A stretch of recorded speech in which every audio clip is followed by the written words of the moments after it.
বর্তমানে বাংলাদেশে ফেসবুক চালানো বন্ধ করে দেওয়া হয়েছে সরকারের পক্ষ থেকে।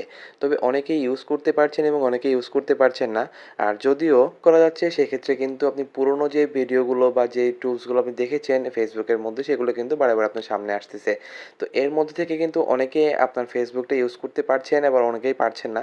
সো আমি আজকে আপনাদেরকে দেখিয়ে দিব কিভাবে আপনারা হাই স্পিডের মাধ্যমে কিন্তু ফেসবুক ইউজ করতে পারবেন আগের মতোই এই বন্ধের মধ্যেও। তবে রিস্কটা কিন্তু আপনার। এটা মাথায় রাখতে হবে। সো চলুন আর দেরি না করে শুরু করা যাক আজকের video. So first of all আপনাদেরকে চলে আসতে হবে প্লে স্টোরের মধ্যে। প্লে স্টোরে চলে আসার পর এখান থেকে একটা ভিপিএন আপনারা সার্চ করে ইনস্টল করে ফেলবেন আপনার ফোনের মধ্যে। আদার্স কোনো ভিপিএন আপনারা ইউজ করে ট্রাই করার চেষ্টা করবেন না। সো ভিপিএনটা হচ্ছে আপনার এখান থেকে 4টা 1 লিখে ভিপিএন লিখে সার্চ করে দিলে কিন্তু আপনার সামনে চলে আসবে। এই যে হচ্ছে ভিপিএনটা এটা মাস্ট বি আপনারা ইনস্টল করে নিবেন। আদার্স কোনো ভিপিএন আপনারা ট্রাই করবেন না কারণ এতে আরও বেশি প্রবলেম এবং আরও বেশি রিস্ক রয়েছে আপনার মধ্যে, ফেসবুকের মধ্যে থেকে যাবে। সো এটা ইনস্টল হওয়ার পর আপনারা সিম্পল এটাকে ওপেন করে ফেলবেন। সো ওপেন হওয়ার পর এটাকে জাস্ট আপনারা অন করে নিবেন, মানে কানেক্ট করে নিবেন। আপনার এখানে যদি কানেক্ট হয়ে যায় খুব তাড়াতাড়ি কানেক্ট হবে। আদার্স যে ভিপিএনগুলো রয়েছে সেটা কিন্তু কানেক্ট হতে কিন্তু প্রবলেম হয়। সো এটা দেখতে পাচ্ছেন কানেক্ট কিন্তু অলরেডি হয়ে গেছে। সো আমি এখন চলে যাচ্ছি ফেসবুকে।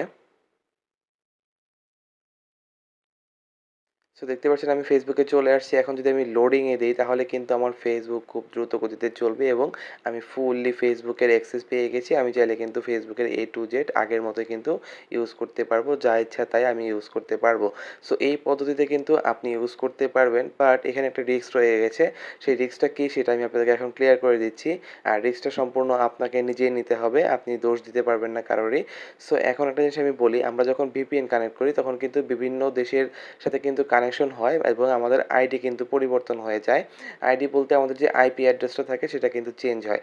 সো সেই আইপি অ্যাড্রেসটা যখন চেঞ্জ হবে, যেমন ধরুন এই যে ভিপিএনটা আমি কানেকশন করেছি, এখন ইউএসএ কানেক্ট হয়েছে, একটু পরে আবার যখন কানেকশন করব তখন ফ্রান্সের সাথে কানেক্ট হতে পারে। এতে করে আমার আইডিটার যে আইপি অ্যাড্রেসটা আছে সেটা কিন্তু বারবার চেঞ্জ হতে থাকবে। তো এই চেঞ্জ হওয়ার মধ্যে কিন্তু প্রবলেম রয়েছে। ফেসবুক আপনার ইউজুয়ালি অ্যাক্টিভিটিতে থাকবে এবং ফেসবুক মনে করবে যে আপনার আইডিটা হয়তোবা হ্যাক হয়েছে অথবা আপনি কোনো অপ্রীতিকর কার্যকলাপ করতে চাচ্ছেন। তো আপনি যদি কোনো কারণবশত যদি দেখা যায় ফেসবুক থেকে লগ আউট করে ফেলেছেন, সেক্ষেত্রে আপনার ফেসবুকের টোটালি ব্লক হয়ে যাবে। আপনি যদি যখন পুনরায় লগ ইন করতে যাবেন সেক্ষেত্রে আপনাদেরকে ফুললি সেইটাকে আপনার ন্যাশনাল আইডি দিয়ে কিন্তু ভেরিফাই করতে হবে। অনেক সময় দেখা যায় ভেরিফাই না হয়ে কিন্তু ব্যান্ড হয়ে যেতে পারে আপনার আইডি। সো এই রিস্কটা আপনি মাথায় রাখবেন। আর সবথেকে বড় কথা হচ্ছে বাংলাদেশের যে বর্তমান পরিস্থিতি রয়েছে, এই পরিস্থিতিতে কিন্তু আপনি কিন্তু দেখা যায় টার্গেটের মধ্যে থাকতে পারেন। যেমন ধরুন সরকার কিন্তু বর্তমানে সবাইকে কিন্তু মোটামুটি নজরদারির ভিতরে রেখেছে। সো আপনি কিন্তু সেটার বাইরে থাকবেন না। সরকারিভাবে কিন্তু যেহেতু নিষেধাজ্ঞা রয়েছে সেক্ষেত্রে আপনি ভিপিএন দিয়ে ইউজ করেন আর যেভাবেই করেন বাংলাদেশ থেকে আপনার আইপি অ্যাড্রেস যেভাবেই হোক এটা বের করা যাবে।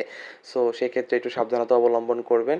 সো বাকি রিস্কটা আপনার। আমি তো সব কিছু বলেই দিলাম। আপনি এই পদ্ধতিতে ফেসবুক চাইলে ইউজ করতে পারেন। সো আজকে ছিল ভিডিওটা এই পর্যন্তই। দেখা হচ্ছে নেক্সট কোনো ভিডিওতে।